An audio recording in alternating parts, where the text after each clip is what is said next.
আসসালামু আলাইকুম। আশা করছি যে যার অবস্থান থেকে সুস্থ ভালো আছেন। আলহামদুলিল্লাহ আমরাও বেশ ভালো আছি। শীতের সিজন চলে যাচ্ছে।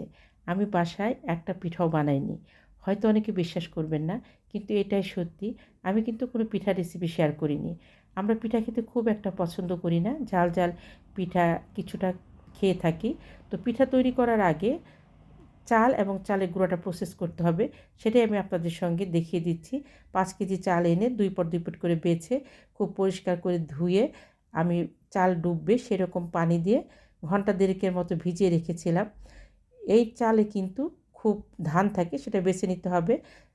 আমি ১.৫ ঘন্টা পরে চালটাকে একটা স্ট্রেনারে প্রায় ১ ঘন্টার মতো ঝরিয়ে নিয়ে মেশিনে গুঁড়া করে আনবো। আমি শুকনো চালের গুঁড়া দিয়ে পিঠা তৈরি করি না, কারণ চালটা ধোয়া যায় না। চালে অনেক সময় নোংরা থাকে। আমি সবসময় চালটা ঠিক এইভাবে ধুয়ে বেশি করে গুঁড়া করে আনি, সেটা দিয়েই পিঠা তৈরি করি। আমি টাঙ্গাইলের খুব জনপ্রিয় ২ টি পিঠার রেসিপি আপনাদের সঙ্গে শেয়ার করব। আমন্ত্রণ জানাচ্ছি দিলরুবা হেসেলে। অনুরোধ করব লাইক দিয়ে রেসিপি দুটো দেখে নেবেন। আশা করছি আপনাদের কাছে অনেক ভালো লাগবে। মোরগ সমসা পিঠা বানাবো, যার জন্য আমার মুরগির মাংস লাগবে। এখানে সফট চিকেনের ২টো বুকের অংশ নিয়েছি।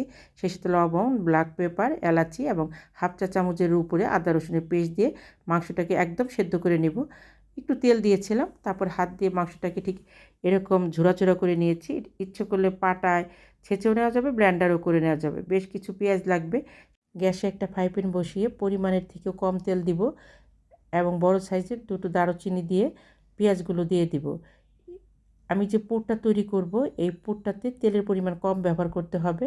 খুব সামান্য রসুনের কুচি দিয়ে পেঁয়াজটাকে লো টু মিডিয়াম হিটে আস্তে আস্তে নেড়ে নেব এবং পেঁয়াজটার যখন কালার চেঞ্জ হয়ে যাবে, সেই সময় আমি এখানে হাফ চামচের থেকে একটু বেশি আদা রসুনের পেস্ট দেব এবং 1 চা চামচের মতো আমি এখানে জিরা, এলাচি, দারচিনি, লবঙ্গ বেটে দিয়েছি। এটা আস্ত দিলে মুখে লাগবে, তার জন্য বেটে দিয়েছি। পরিমাণ মতো লবণ দিয়ে পেঁয়াজের সঙ্গে মাংসটাকে খুব ভালোভাবে নেড়ে চেড়ে কাঁচামরিচ কুচিগুলো দিয়ে দিব এবং খুব সামান্য হলুদ দিব কালারের জন্য। এটা ঢেকে ঢেকে রান্না করব। তেল বেশি হলে এই পুরগুলো পিঠার ভিতর ভরার সময় তেল বের হয়ে যাবে, পিঠার মুখটা লাগতে যাবে না। পানি ইচ্ছে করলে আপনারা খুব সামান্য দিতে পারেন, তবে পানি দিলেও কিন্তু যখন পানি শুকিয়ে যাবে তখন তেল ছেড়ে দিবে। এই জন্য লো টু মিডিয়াম হিটে ঢেকে ঢেকে রান্না করবেন। পুরটা শেয়ার করব না, আমি পাশের চুলায় পিঠার ডোটা তৈরি করে নিব। এই কাপের 2 কাপ পানি দিয়েছি, খুব সামান্য হলুদের গুঁড়া এবং পরিমাণ মতো লবণ দিয়ে ঢেকে রাখবো। পানিটা যখন ফুটে উঠবে সেই সময় আমি চালের গুঁড়াটা দিব। চালের গুঁড়া দেওয়ার পরে নাড়বো না, আমি 1-1.5 মিনিটের মতো ঢেকে রাখবো। 1-1.5 মিনিট পরে আমি নেড়ে চেড়ে এটাকে নামিয়ে একদম আপনাদেরকে এটাকে ময়ান করা দেখাবো। এখানে আমি হাফ চা চামচের মতো তেল দিয়েছিলাম। তেল দেওয়ার কারণে এটা হাতেও লাগবে না এবং আমি যে কাউন্টার টপের ভিতরে এটা মথে নিচ্ছি, দেখেন কোথাও লাগছে না। এটা খুব ভালোভাবে মথে নিতে হবে। আমার যে সকল বন্ধুরা দিলরুবার হেসেলকে সাবস্ক্রাইব করে পাশে আছেন, তাদেরকে অসংখ্য ধন্যবাদ। আর যে সকল বন্ধুরা আমার রেসিপিগুলো দেখছেন এখনও সাবস্ক্রাইব করেননি, প্লিজ দেখতে দেখতে সাবস্ক্রাইব করে দিবেন। সেই সাথে আপনাদের লাইকটা দিতে ভুলবেন না। প্লিজ লাইকটা দিয়ে রেসিপিটি কন্টিনিউ করবেন। আপনার একটা লাইক আমাকে এগিয়ে যেতে অনেকটা সাহায্য করবে। রুটিগুলো দেখে বুঝতে পেরেছেন কেমন পাতলা পাতলা করে বানাতে হবে এবং পুরটা রেডি। কোথাও তেল নেই পুরে। এই পুরে তেল দিলে পিঠাটা বানাতে খুব ঝামেলা হয়। আজকে রুটিগুলো রূপা বানিয়ে দিয়েছে। রুটি 4-5টা রুটি একসঙ্গে করে মাঝখান থেকে কেটে নিতে হবে। আমি যতগুলো রেসিপি শেয়ার করেছি সেইখানে প্রায় 6-7 মাস আগে ভাপা পিঠা এবং তালের পিঠার রেসিপি হয়তো আছে। এই সিজনে আমি কোনো পিঠা রেসিপি শেয়ার করিনি। একটু একটু চালের গুঁড়া উপরে ছড়িয়ে দিলে লেগে যাবে না। আমি পুরগুলো কিভাবে ভরছি দেখে নেন। এটা খুব সহজ, ভরা কোনো ঝামেলা না। আপনারা দেখলেই এটা বুঝতে পারবেন। এই পিঠাগুলো খেতে ভীষণ ভালো লাগে।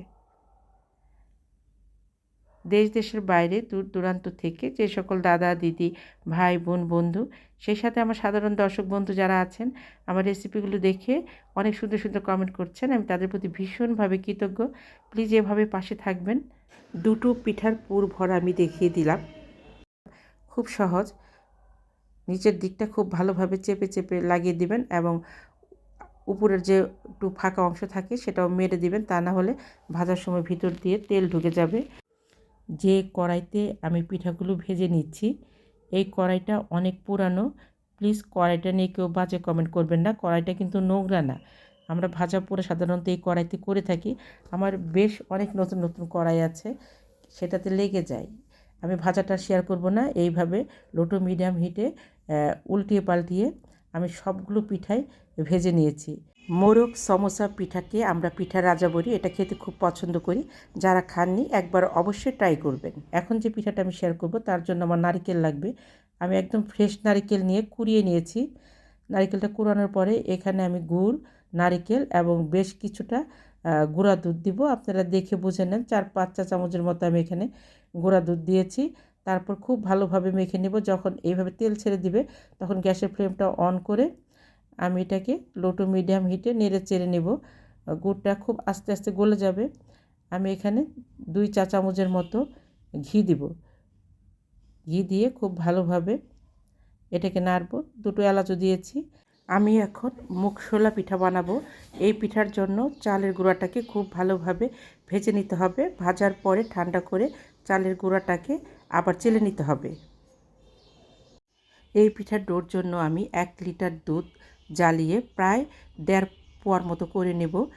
এই পিঠাটা আমাদের এলাকায় সাধারণত নতুন বিয়ের পরে জামাইরা যখন শ্বশুরবাড়ি প্রথম আসে তাদের জন্য বানিয়ে থাকে এবং অত্যন্ত মজার এবং দেখতে খুব সুন্দর, যার জন্য এটাকে আমরা পিঠার রানী বলে থাকি। এখানে 2টো এলাচ এবং খেজুরের গুড় দেবো। এটা একদম ফ্রেশ গুড়।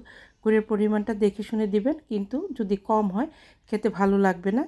অনেক সময় গুড় দিলে দুধ ফেটে যায়, সেই হিসাব করে গুড়টা দিবেন। গ্যাসের ফ্লেম বন্ধ করে গুড়টা দিবেন। সামান্য লবণ, মিষ্টি জিনিস একটু লবণ দিলে খেতে ভালো লাগে।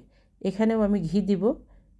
এই পিঠাটা আমার মাকে দেখেছি বানানোর পরে যেটা ভেজে নেয় সেটাও ঘি দিয়ে ভেজে নেয়। তো ঘি দেওয়ার পরে এটা যখন একদম টকবগিয়ে ফুটে উঠবে তখন আমি ভেজে রাখা চালের গুঁড়া দিব। গুঁড়াগুলো দিয়ে পিঠার ডোটা কিভাবে রেডি করছি প্লিজ দেখে বুঝে নেবেন। একটু নেড়ে চেড়ে এটাকে ঢেকে রাখবো প্রায় লো টু মিডিয়াম হিটে 3 মিনিটের মতো। 3 মিনিট পরে আমি নামিয়ে এটাকে মথে নেওয়া দেখাচ্ছি। এটা আমাকে বিলকিস মথে দিচ্ছে, ও মথতে পারেনি। তারপরে রূপা মেখেছে, আমি মেখেছি। এটাকে খুব ভালোভাবে মেখে নিতে হবে।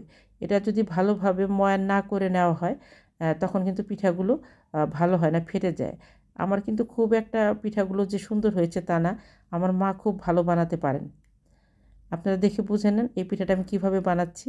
প্রথমে গোল গোল করে ছোট ছোট এরকম বাটির মতো করে নিতে হবে। তারপর নারিকেলের পুরটা দিয়ে মুখটা মেরে নেবেন।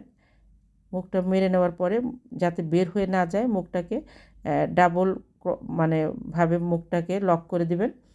তারপর হাত দিয়ে এইভাবে মুঠো পাকিয়ে পাকিয়ে ঘুরিয়ে ঘুরিয়ে গোল করে পরে হাত দিয়ে 2 হাতের মাঝে ফেলে এটাকে শেপে নিয়ে আসবেন। এটা দেখে আশা করি বুঝতে পেরেছেন। এইভাবে আমি প্রত্যেকটা পিঠা বানাবো এবং তেলে ভেজে নেব। আমি 2-3টা পিঠা বানিয়ে আপনাদের সঙ্গে শেয়ার করলাম। ওই পিঠাটা প্রথমে বানিয়েছিল আমার হেল্পিং হ্যান্ড, বানিয়েছে রূপা, বানিয়েছে তারপরে শেষের দিকে আমি বানিয়েছি। আমার যে সকল বন্ধুরা আমাকে বন্ধু করতে চাচ্ছেন অবশ্যই কমিউনিটিতে নক করবেন এবং অপেক্ষায় থাকবেন। এই পিঠাটা লো টু মিডিয়াম হিটে ভেজে নিতে হবে। খুব নাড়ানাড়ি করা যাবে না, নাড়ানাড়ি করলে কিন্তু পিঠাটা ভেঙে যাবে। লাল লাল করে ভেজে আমি উঠিয়ে নিয়েছি। এতক্ষণ যাবৎ যারা আমার সাথে থেকে আমার এই রেসিপি দুটো দেখেছেন তাদেরকে অসংখ্য ধন্যবাদ এবং অনুরোধ করব টাঙ্গাইলের অত্যন্ত জনপ্রিয় মোরগ সমোসা এবং মুগশোলা পিঠা দুটো কষ্ট করে হলেও একবার ট্রাই করবেন। এর স্বাদ কখনোই ভুলবেন না। আপনাদের কাছ থেকে বিদায় নেব এবং ভিডিওর শেষ পর্যন্ত থাকার অনুরোধ করব পিঠার কাঁচা নিচ দেখার জন্য। নিজে ভালো থাকবেন, অনেককে ভালো রাখবেন। আল্লাহ হাফেজ।